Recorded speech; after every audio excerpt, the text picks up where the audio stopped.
Tony's Tractor Adventure. Well, welcome back to the channel. I'm going to do some modification to my engine stand slash backhoe crater that I built this winter. Lisa, which is a friend that keeps up with me on Tractor by Net and YouTube, suggested that I add a couple extra wheels in the front of this stand, because most of the weight was pivoting on the wheel that turns around.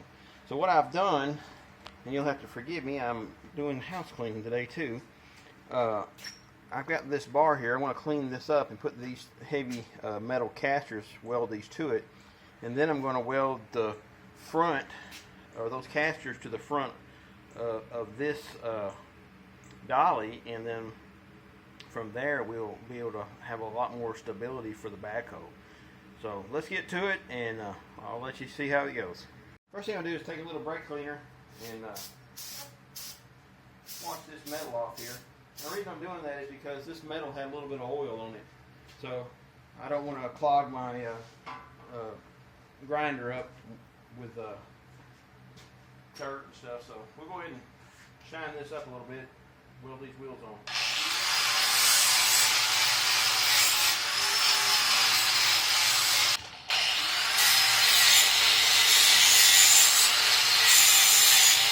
These old flat disc wheels, they really do a good job of cleaning metal and polishing it and getting it ready for welding, and they last a long time. Alright, I'm going to do a little bit of welding here. Got my helmet on, and I'm going to put my welding gloves on. It is hot, hot, hot here in West Tennessee today. We've had several inches of rain in the last couple of days, and then it turned off to be about 90-something degrees. And the humidity is absolutely unbearable. So while I'm working in the shop today, let me do a little tack welding here. We'll fit this thing in to the cradle in the front and see if it's going to work out before I go too far with all the welds. Alright, let me do a couple of tack welds real quick, and then I'll bring it over to the cradle and fit it, just to make sure everything's going to work before I weld everything together.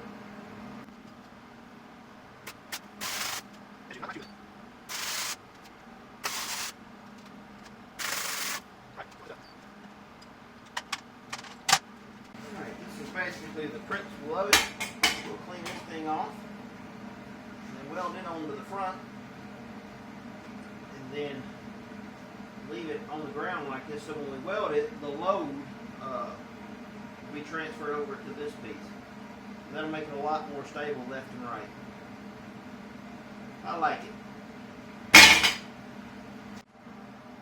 Alright, I've only been out here just a short time welding, and got my welding gloves on, and my hands are already soaking wet. I'm going to go ahead and finish doing the welds this direction on both of them, and then I'll turn it upside downwards and weld the top side. So I have really, these wheels will be really well welded on.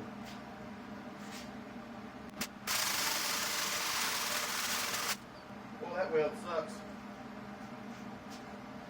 but it'll probably hold.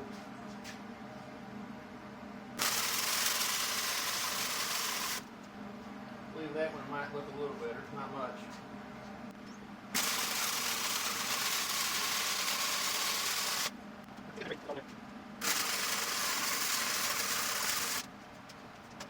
Alright, I got this turned upside downwards. I'm going to go ahead and shine this up so I got some good contact.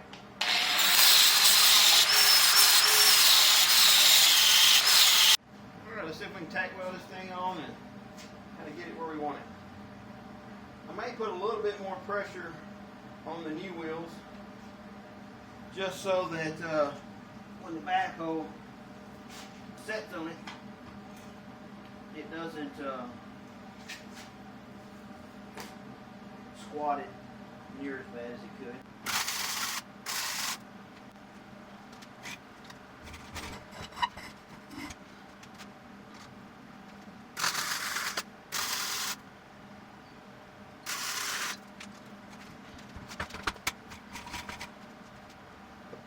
Alright, I got it tack welded on. I think it's going to do pretty good.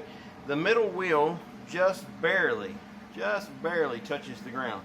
But when you put the weight of the backhoe, and all the weight of the backhoe goes on this back side here, it'll put just enough down pressure on it that it'll distribute that load more evenly. So we'll go ahead and weld this up, and then we'll clean it up and paint it and set the backhoe on it.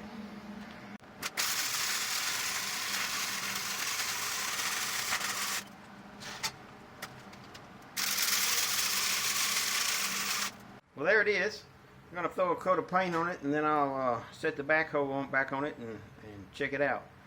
Just want to give a big shout out to Lisa. Thank you for pointing out this fix. This is the way she did hers. I believe something close to this. And sorry it took me so long to get to it, but Lord, I've been busy. We're going to let the fan blow on this for a little bit and dry, and then here in a little while after it dries, I'll put the backhoe on. Alright, I got it painted, and I'm going to go ahead and see if this thing works a little bit better. It's difficult last time to set it on there. You had to be very, very precise and very, very careful. You did not want to tip it left or right in any way. And then when you got it on there and got everything folded back up and locked in position, it was pretty stable. But while you were doing it, it was a little bit hairy. And so let's see if this works out a little bit better with a little bit more stability here.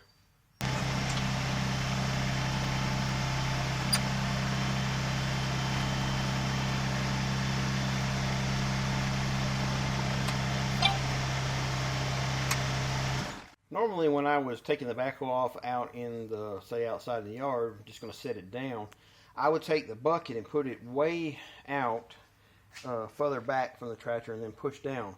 Well, I found to keep the center of gravity closer to this cart that I go down like this, not as far out, and use the bucket itself as my lift. So that way I don't have a whole lot of weight hanging out off the back of the tractor. So I lifted it up, and then I pulled these pins out. There's a video on how to take the backhoe on and off. I take these pins out, take the pressure on.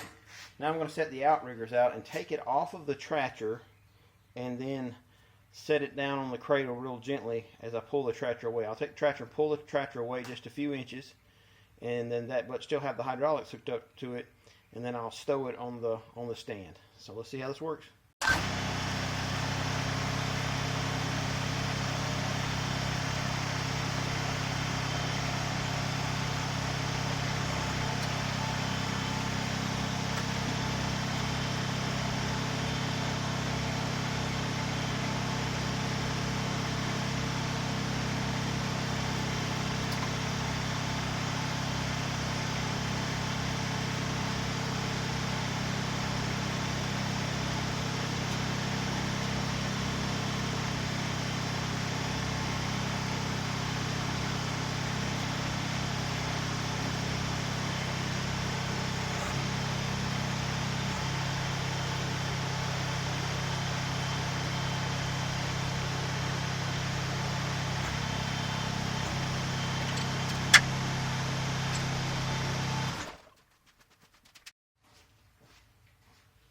One thing I was worried about when I built this is when you set this down, you can't be too far away from the tractor because you only have so much slack in these lines.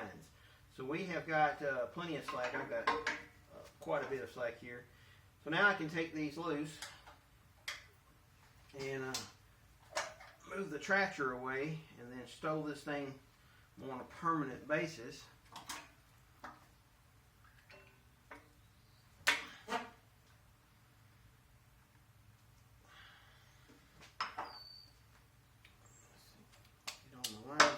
Disconnected. Remember to put the line back on the tractor, loop it back around into the hydraulics, or your rear 3-point hitch stuff will not work. Alright, I'm totally disconnected from the tractor. Now I'm going to pull away.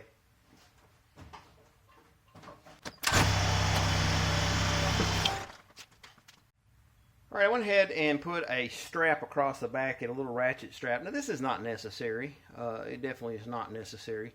Especially since we put the extra wheels in the front. It seems like it's much more stable now. But when you put the strap across, it basically makes this one unit, so you can't push it off of the stand. Just a little extra safety. I think it's well worth it.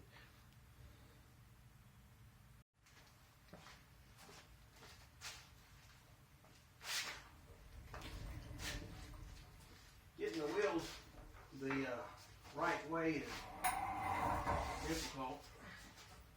Might be easier to do it from back here. Yeah.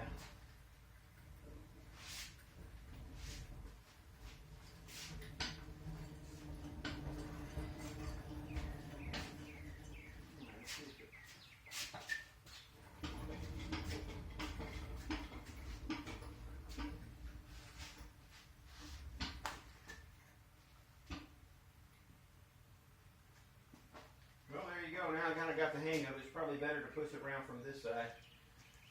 I still wouldn't want to get up under it, and I definitely still would say, you know, hey, keep kids away from it.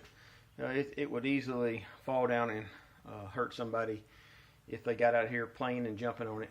So it's not a place for children, for sure. Hey, I'd like to take this time to thank you for watching my channel. If you find what I'm doing interesting, please subscribe and give me a thumbs up. God bless. Have a great day.